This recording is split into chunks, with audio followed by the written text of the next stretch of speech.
Danger is in their job descriptions. Welcome to Watch Mojo, and today we're looking at our picks for 10 journalists who risked everything. For this list, we're looking at journalists who risked their careers, liberty, and/or their lives to get the story. We are including photojournalists and excluding whistleblowers who haven't worked as professional journalists. Number 10. Anas Aramayao Anas. Anas Aramayao Anas is all too aware that his investigative journalism could ruffle some feathers and get him in trouble. As a result, the Ghanaian writer and documentarian takes great pains to hide his face and identity from those who could cause him harm. BBC ID. Yes, just want to BBC ID. Anas works undercover to expose corruption at every level of Ghanaian society, from the country's football association to its judiciary. As a result of this hard work, a spotlight is now being shined on the country's inner workings, while Anas has been dealt both praise and criticism for his methodology of, quote, name, shame, and jail. I'm going to carry on with this kind of journalism because I know that when evil men destroy, good men must build. Number 9. Javier Bardez Cárdenas. Outside of conflict zones, Mexico is the most dangerous place in the world to be a journalist. Despite the risks, reporter and writer Javier Bardez Cárdenas committed much of his career to documenting corruption and organized crime in his home state of Sinaloa. He began his career as a television reporter before moving into investigative journalism in the late 90s. Me levanto en las noches, estoy asomándome a la calle. He tenido que evitar andar con mi familia. In 2003, he co-founded the weekly newspaper Rio 12, dedicating it to exposing Mexico's criminal underworld. His outspoken criticism won him the Committee to Protect Journalists' International Press Freedom Award in 2011. Tragically, however, in 2017, he was gunned down by unknown assailants a few blocks from Rio 12's offices.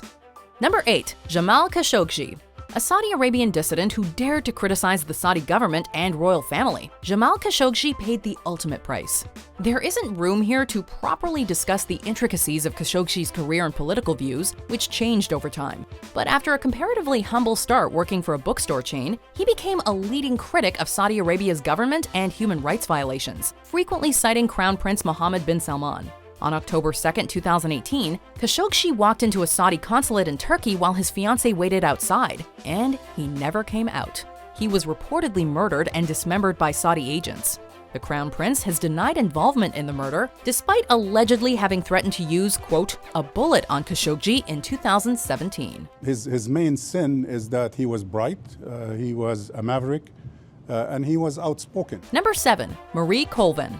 She lost an eye to a rocket-propelled grenade and still managed to meet her deadline. Colvin took her prestigious Yale education and ran with it for all she was worth, earning her stripes in the 1980s by interviewing such figures as Muammar Gaddafi. Over subsequent decades, she covered conflicts all over the world. In East Timor, her reporting from a besieged compound helped save 1,500 lives. Even after losing her eye in Sri Lanka in 2001, she forged on, donning an eye patch. In 2012, however, an explosive device killed her during the siege of Homs in Syria, along with photojournalist Remy Ochlik. An American court found Colvin had been, quote, specifically targeted because of her profession. And there's just far more ordnance being poured into the city and no way of predicting where it's going to land. Number 6. Margaret Bork White. A pioneer in her industry, Margaret Bork White was the first American female war correspondent. Documenting World War II in the Soviet Union, North Africa, Italy, and Germany, she braved enemy gunfire and bombing raids to capture shocking images from the battlefield, as well as the liberation of Buchenwald concentration camp. Shortly afterward, the fearless photographer chronicled the violence during the partition of India and Pakistan. Her survival of a torpedo attack, a helicopter crash, and countless other near-death experiences earned her the nickname Maggie the Indestructible. Today, her work is legendary, with her photographs hanging in prestigious museums around the world. Number 5. Robert Fisk. There are war reporters, and then there's English journalist Robert Fisk. Covering conflicts around the world since the 1970s, Fisk is one of the most accoladed and influential foreign correspondents alive. He's faced danger around the world, covering the Troubles in Ireland, the Carnation Revolution in Portugal, and the Iranian Revolution, as well as about a dozen different wars in the Middle East. In the 90s, he even interviewed Osama bin Laden. The journalist has suffered for his craft on multiple occasions, including permanent hearing loss in the Iran-Iraq War, and a beating at the hands of Pakistani refugees during the war in Afghanistan. Number 4. James Foley. James Foley was another casualty of the Syrian civil war. Foley started his career as a teacher, working for a nonprofit called Teach for America. He soon turned his attention to creative writing, working as a freelancer in New England before flying to Libya in 2011 to cover the first Libyan civil war. Here, Foley was captured and imprisoned for 44 days by forces loyal to Muammar Gaddafi. He survived the ordeal, but his work in Syria ended in yet another abduction. After 2 years as a prisoner of ISIL, Foley was beheaded in 2014, as was fellow journalist Steven Sotloff a few weeks later, sending shockwaves throughout the international community. Jim was taken from us in an act of violence that shocks the conscience of the entire world. Number 3. Anna Politkovskaya. Anna Politkovskaya was not one to be intimidated, even when her life was on the line. The New York-raised Russian journalist spent the lion's share of her career in her mother country, working for various newspapers and writing such books as Putin's Russia.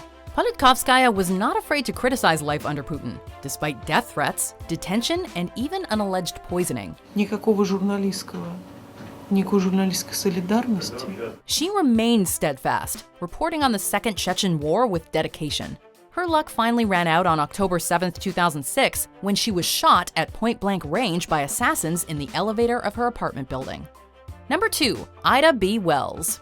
Born a slave 1 year before the Emancipation Proclamation of 1863, Ida B. Wells nonetheless became one of the most courageous and influential journalists of her generation. She covered the inequality still pervasive in the U.S. after the proclamation, particularly racial segregation and the lynching of African Americans. In 1891, her outspoken articles lost her teaching post, and the following year, a mob burnt down her newspaper's offices. She fled Memphis but continued her crusade, standing up to the racist ideals of the Jim Crow South. In fact, in 1909, she became one of the co-founders of the National Association for the Advancement of Colored People. Before we name our number 1 pick, here are some honorable mentions. Who cares what the presentation is? What matters is the facts. And I got the facts. And what's equally important is that I got people to care.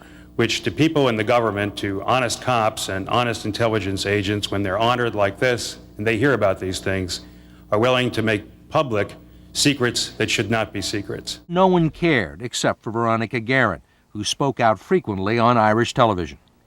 I think that the dogs in the street know who the drug barons are.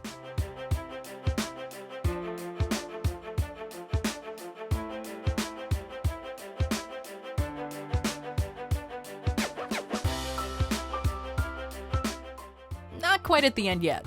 Almost there though. Just be sure to subscribe to our channel and ring the bell to be notified about our latest videos.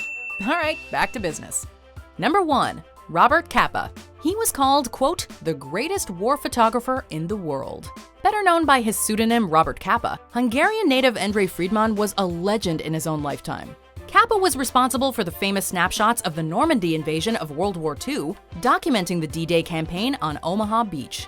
When he snapped the Magnificent 11, as they became known, he'd already covered the Spanish Civil War and the Second Sino-Japanese War, and would go on to photograph the 1948 Arab-Israeli War and the First Indochina War. Sadly, he lost his life in 1954 when he stepped on a landmine in Vietnam while preparing for a shot. He's remembered today as one of the most daring photojournalists in history. Do you agree with our picks? Check out this other recent clip from WatchMojo, and be sure to subscribe and ring the bell to be notified about our latest videos.